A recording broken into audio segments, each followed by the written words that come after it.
আসসালামু আলাইকুম। শুধুমাত্র ২টা নজলের মাধ্যমে আমি কিভাবে এই ভিনটেজ কেকটা বানিয়েছি সেটাই হচ্ছে আপনাদের মাঝে শেয়ার করছি। তো এখানে যে কেকটি দেখতে পাচ্ছেন এটা ছিল একটা কাস্টমাইজ ডিজাইন। কাস্টমার আমাকে যেইভাবে করতে বলেছিল, যেই কালার সেই আর হচ্ছে ডিজাইন সেইভাবেই হচ্ছে আমি করে দিয়েছিলাম। এখানে যে কেকটা এটা ছিল ১ পাউন্ডের মধ্যে একটা ভ্যানিলা ফ্লেভারের কেক। তো আমাকে কাস্টমার বলেছিল যে ভিনটেজ ডিজাইনটা করে দিতে। ভিনটেজ ডিজাইনগুলো কিন্তু আসলে হাইট কেকের মধ্যে করলে ভালো হয়, যেহেতু কাস্টমারের ডিমান্ড ছিল যে না বেশি হাইট হবে না, মোটামুটিভাবে করে দিতে। তো আমি ৬ ইঞ্চি মোল্ডে কেকটাকে বেক করে এখানে আমি ডিজাইনটা করে নিচ্ছিলাম। তো প্রথমে যে ফ্লাওয়ারটা করে নিচ্ছি এটা কিন্তু ছিল আপনার স্টার নজেলের যে ছোটোটা, এটার মধ্যে কোনো নাম্বার দেওয়া ছিল না। আর একই নজেল দিয়ে কিন্তু আমি এই ছোটো ফ্লাওয়ারটাও করে নিয়েছি। তো এই ছোটো প্লাস বড় আপনার এটা ডিজাইনটা কিন্তু করে নিতে পারবেন একই নজেলের মাধ্যমে, শুধুমাত্র আপনার হাতের ব্যালেন্স ঠিক রেখে আপনি যেইভাবে চাবেন সেইভাবেই করে নিতে পারবেন।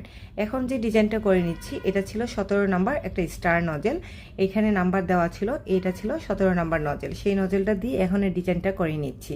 তো কেকের মধ্যে আমাকে বউ দিতে বলেছিল, তখন আমার হাতে আসলে ছিল না। তো আমি কাস্টমারকে বলেছিলাম যে যদি পসিবল হয় তাহলে আমি কালেক্ট করে আপনাকে দিয়ে দিব, আর যদি পসিবল না হয় আমার দেওয়া সম্ভব হবে না। তো কাস্টমার সেভাবেই মেনে নিয়েছিল ব্যাপারটা। তো আমি আসলে দিনের বেলা সেটা কালেক্ট করে তারপরে অ্যাড করে দিয়েছিলাম। তো এই কেকটার ফাইনাল লুক ছিল এটা। আপনাদের কাছে কেমন লেগেছে কেকটা অবশ্যই কিন্তু আপনাদের মতামত কমেন্ট বক্সে জানাতে পারেন। আর কাস্টমাইজ কেক সহ যে কোনো ধরনের কেকই কিন্তু আমাদের কাছে অর্ডার দিতে পারেন। তো অর্ডার করতে অবশ্যই ইনবক্স করতে হবে, অবশ্যই আগে লোকেশন দেখে তারপরে ইনবক্স করবেন।